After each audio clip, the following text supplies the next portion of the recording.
So, ayan po mga kabayan, habang tayo ay nagpapagawa ng magandang gate dyan sa harapan ni Kuya Jerome, tayo naman ay magbisi-bisihan dito sa likuran. Dahil, sabi ko nga po mga kabayan, hindi ko inaasahan, pati ako, hindi inaasahan na ganito ang mangyari. No? Yung grabe yung pagbuhos ng biyaya po mga kabayan. Kaya ngayon, no, ano pa man, no, wala pa tayong sufisyente na para dito na budget sa likod. Meron na tayong dalawa na sponsors dito. Hindi ko pa mababanggit ngayon mga kabayan sa kanilang. No? At yung isa nakapadala na. Yung dalawa nakapadala na para dito. So sana ay mag-pray pa tayo na madagdagan at para makumpleto at mabuo natin ito. Kaya sabi ko, since naman na mayroon ng dalawang sponsors po mga kabayan, pinatambakan ko na siya. Kasi sobrang lalim, sabi ko nga, hanggang tuhod to. So, ang gagawin namin para pantay, no, kahit malang mga dito, 1/4 yung matira, ang 1/4 yung semento na, no?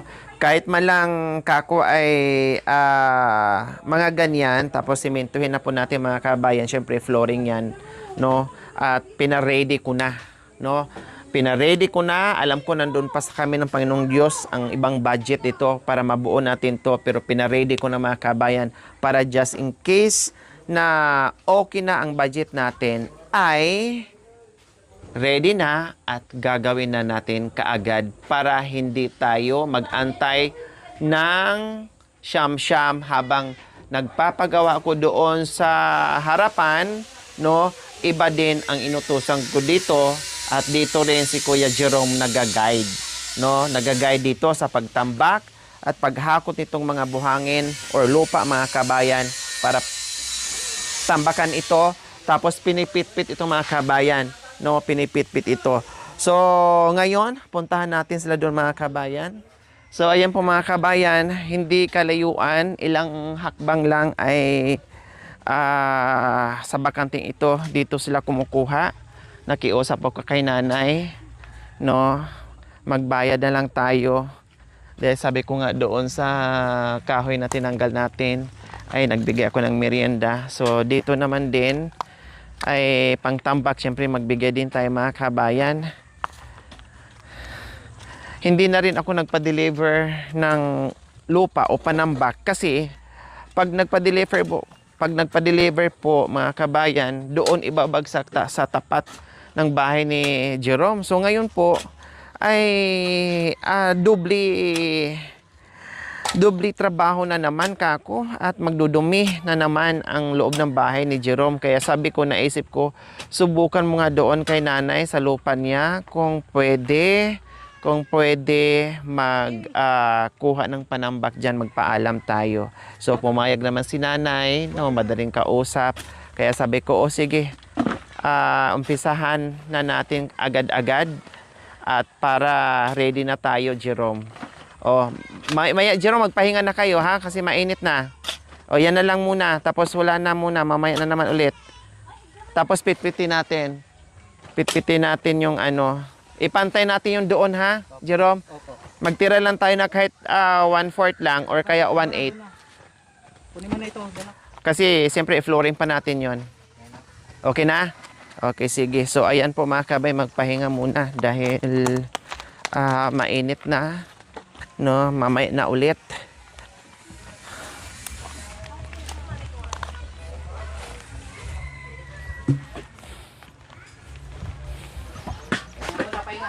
Pahinga muna.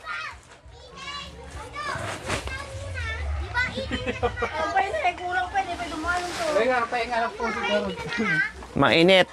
Kaya magpahinga muna. Mamaya na ulit. Kanina nga, kaya kawawa silang nagbuhat yung buhangin dyan. Baba pa yung mga lugsot. Yung kakuhay. Kahapon pa ang pag-aano nila sa... Alak ka. May mapulit yung ate. Anong tawag nito? Ang ilalim nito mga kabayan, sulid. Yung mga pinagtanggalan ng flooring ng stage po mga kabayan, ang ilalim nito mga bato-bato. No, malalaki yung binuhat na kahapon. Ngayon, sa ibabaw, puro na to lupa. Nasaan yung ano mo?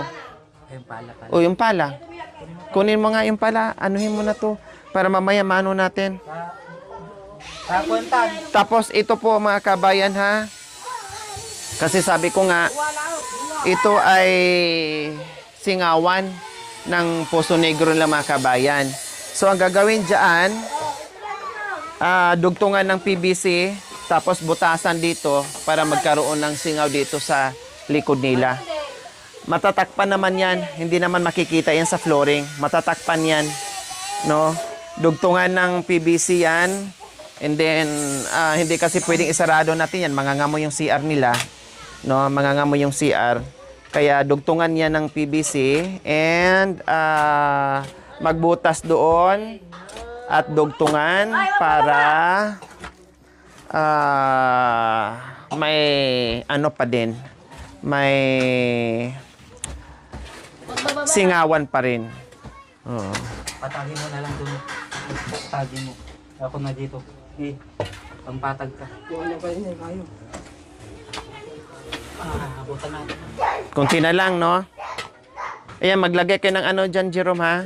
Huwag mo nang punuin dyan kasi magdugtong pa ng PVC. Baka naman malagay yung PVC na yan. Rudy!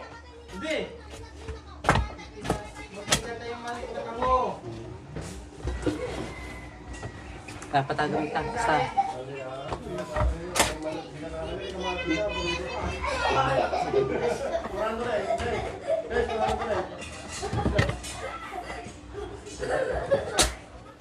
So, itong ginagawa natin dito mga kabayan, dito po talaga yung kwarto, no?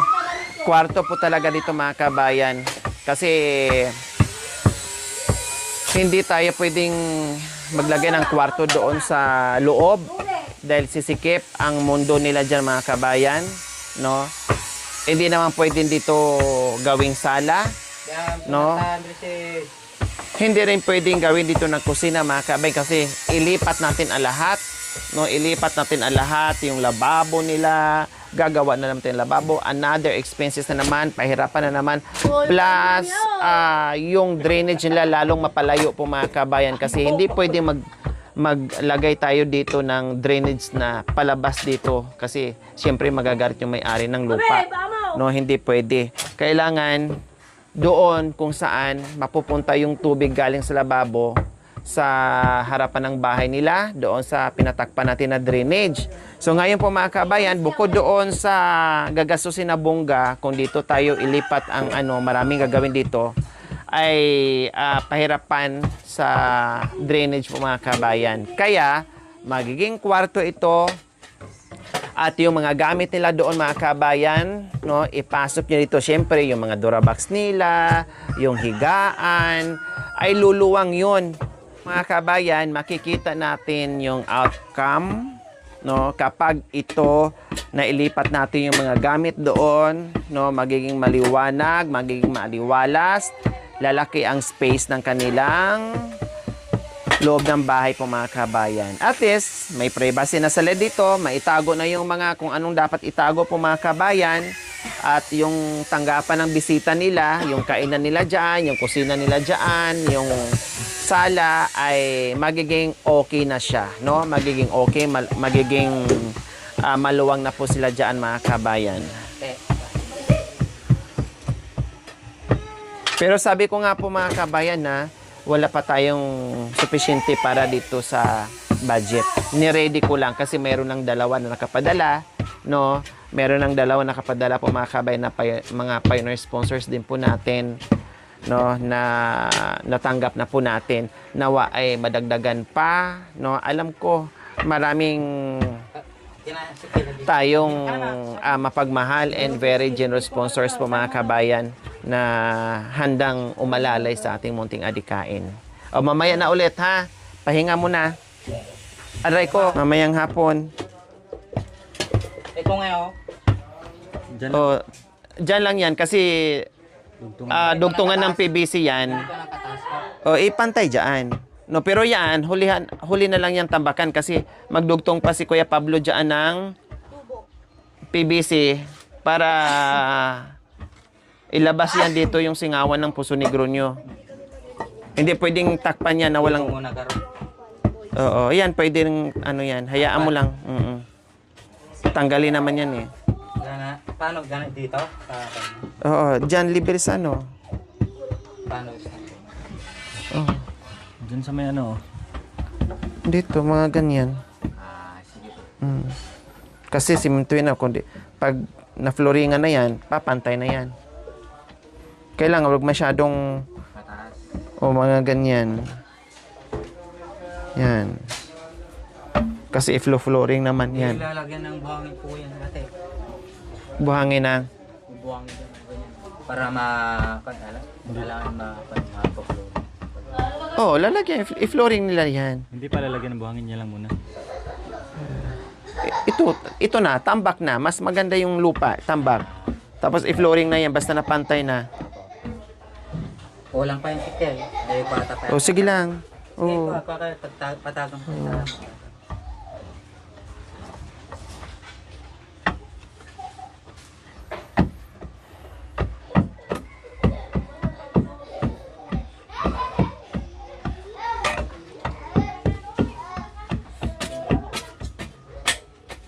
Tapos mamayang hapon, patapos mo na lang yan. Ay, mamaya ha. Pahinga mo na, mainit.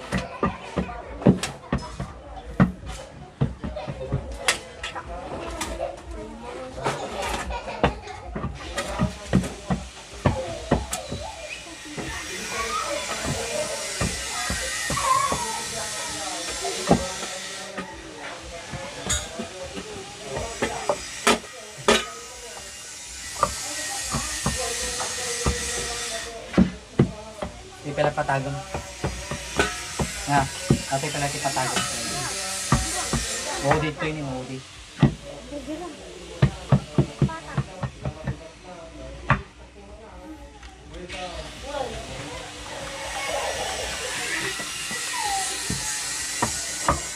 Maudit ko yun. Mapas mo patagan na tagpin.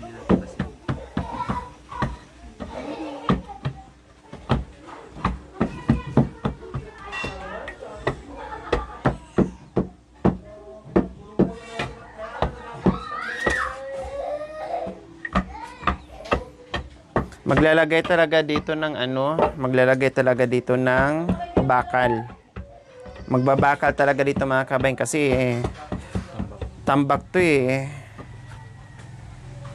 Hindi katulad doon sa harapan ni Jerome na solid yon, original.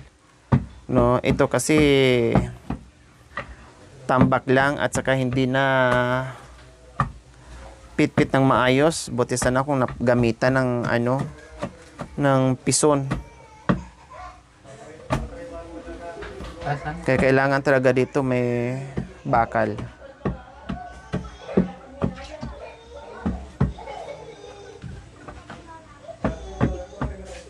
Oh. So, sa ngayon po mga kabayan, yan lang muna ang kanilang matambak. Mamaya na, sabi ko magpahinga muna dahil napakainit. No, konti na lang po yung mga kabayan, isang balik na lang nila yan ay okay na, no? Ay okay na po mga kabayan. Tapos, syempre, pagkatapos yung mga kabayan ay bago nila flooring yan, ay isipin na naman natin. Hindi ko alam kung anong request sa ating karpintero po mga kabayan kung anong unahin niya. Siguro unahin siguro niya kasi sabi ko nga meron pa ditong dapat i-flooring. Ayan no. Magkabilaan din yan. Oh. Tapos may bitak pa doon mga kabayan. No, ayan oh, may bitak doon. Tapalan na lang yung mga kabayan. Tapos sa kabilang side din ganun din po. Kailangan pa ng palitada. No? And then saka siguro ihuli ni Kuya Pablo and Kuya Makmak yung pag-flooring dyan. No, siyempre ito, anuhin pa to. I-hollow blocks, dugtungan pa nila. Siguro mga ilang file din to. 1, 2, 3, 4, 5, 6, 7, 8, 9. Siyam na patong na hollow blocks po mga kabayan. Tapos Iwan ko kung ilang perasong hollow blocks. 1, 2, 3, 4, 5, 6, 7, 8, 9, 10. Malaki-laki din po pala mga kabayan, no? Marami-rami ding hollow blocks ang kailangan dito. Bahala na yung likuran nito kung ano natin, mapalitadahan natin or hindi, bahala na sa budget. Basta unahin ko yung itong loob. No? Itong loob po mga kabayan, ang unahin ko palitada. Ayan. Oh. Para hindi gagaspang yung higaan nila na malaglagan ng alikabok. Kasi siyempre pag walang palitada po mga kabayan, unti-unting magbabakbak o mahuhulog yung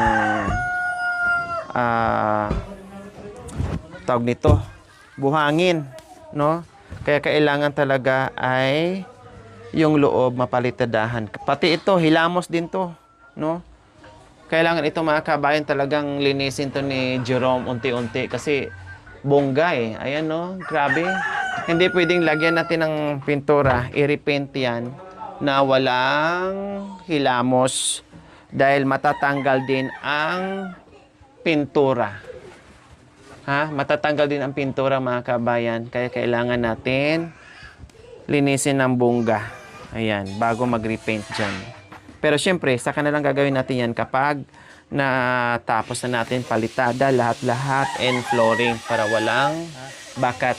So ito naman mga kabayan, yero yan ang kailangan dyan. Natanggal na po natin yung puno na malaki. Ay malaya naman na sa yero yung mga kabayan. No, ito lang. Mga 6 ulit, no, 6 ulit at size siguro ang haba, no? Tansya ko size ang haba mga kabayan. Or 8, no? Kasi isasalpak nila yan dyan eh. So 8 po ang haba niyan. Okay, so ayan po mga kabayan, abangan po natin, no? Kung matutuloy kaya, madagdagan kaya, at matuloy kaya ang paggawa natin ng kwarto dito. Ulitin ko po, kwarto po ang gagawin dito, hindi po kusina kasi hindi po pwede dahil sa design at sa lababo nila, no, pahirapan. Kaya kwarto lang po talaga ang pwede dito at hindi din po tayo pwedeng maglagay ng kwarto sa loob ng bahay kasi wala ng pwesto. Magiging masikip at lalong kukulob ang bahay nila, lalong iinit na parang pugon. Kaya ito lang talaga ang pwede para malamig sila. Siyempre maglagay tayo ng kapirasong bintana dito para kahit papaano mapasukan ng hangin, no, galing sa bukid po mga kabay na hindi sila kulob at hindi mangangamoy yung kwarto kapag saradong-sarado. Okay, so ayun po mga kabayan, sa yung next episode po. Maraming salamat sa iyong panonood without skipping ads. We love you all. God bless us all. Bye. Thank you for watching mga kabayan. Don't forget, like, share, and subscribe. And please, click the notification bell para updated po kayo sa ating mga videos. Thank you! Bye!